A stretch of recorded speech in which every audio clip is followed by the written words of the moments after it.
तुमची संपादित झालेली अजून जमीन आहे।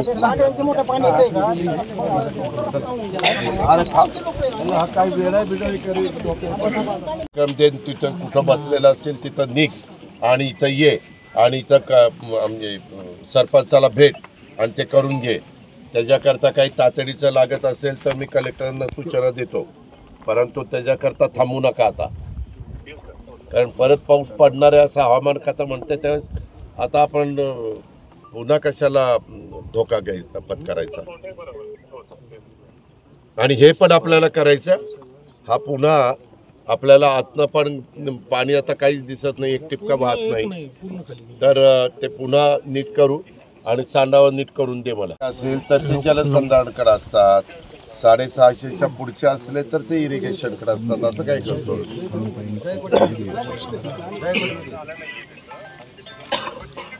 नाही असं नका करू।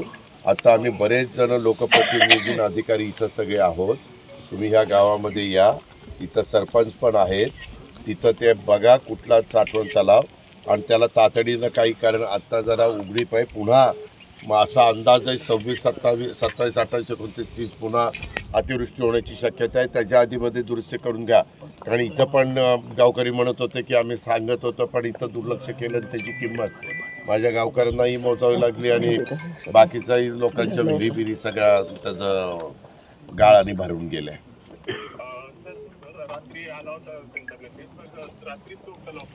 इथंच बांगरवरती हो वस्ती शाळा लोकसंख्या इथं राहायला 20-25 आहेत। सगळे मुलं 100 असतील, ते गावात शाळेत काही जातात आणि वस्तीवर काही राहतात। ट्युशन लावलेलं आहे पोरांना, 12चे 8 दिवस त्यांना शाळा जाता येईल। ट्युशन लावून उपयोगच नाही, रस्ताच नाही, कशी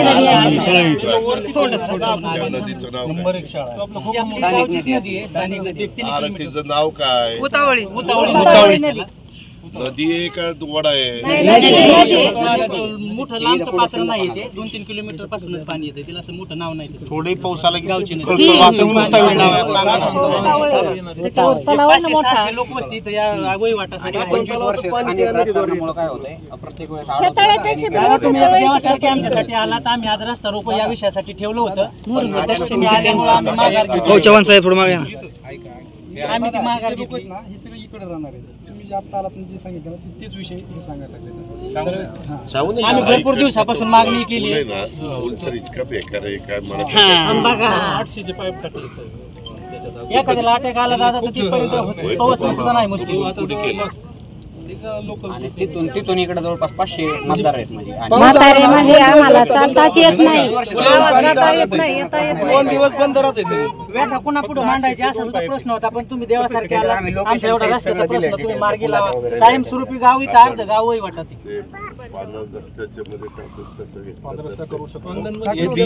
ग्रामीण रस्ता आहे का?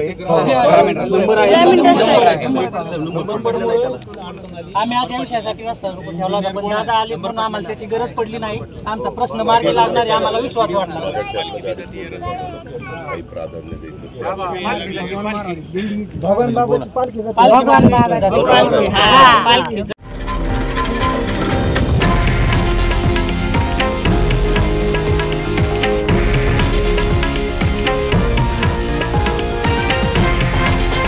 हे आहे देशातील नंबर 1 न्यूज नेटवर्क आणि आपण पाहत आहात TV9 मराठी, एकमेव।